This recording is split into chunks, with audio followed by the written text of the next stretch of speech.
just going to a parent visit in a psychiatric hospital for your child, watching the other families around, living things that never even crossed your mind in a million years that people had to live this. Ever. I just went, okay, Lord, I had no idea. We were at the Minnesota State Fair in August, and Micah was still in his residential treatment, so we could actually go and do something. We took a trip to go visit people, supporters, had business mixed with pleasure, wanted to do something fun with our youngest too, because they've always had to deal with the Micah factor, and it's limited a lot of our stuff that we can do. We were at the Minnesota State Fair. It's a massive, massive, huge state fair. And I think of all the probably hundreds of thousands of people that we walked by.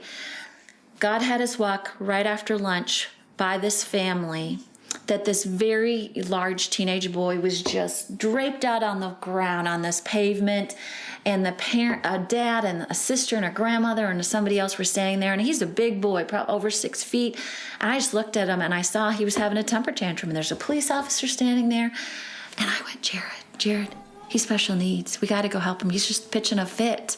And he's like, what am I going to do? We don't have to do anything. Just go up to the dad and say, I understand. And ask, do you need any help?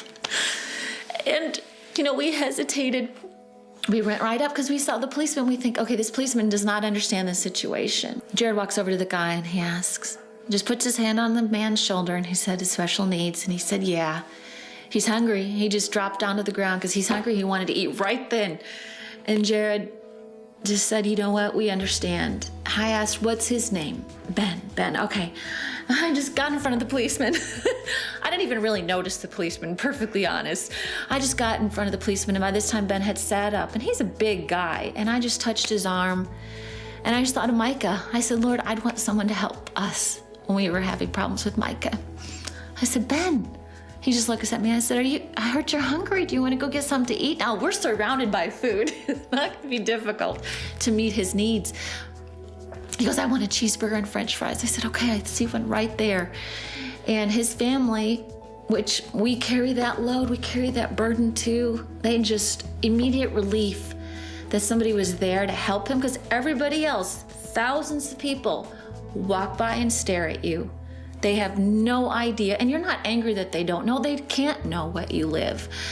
And I said, Lord, thank you that we could help those people this time, because we would have never even noticed them before.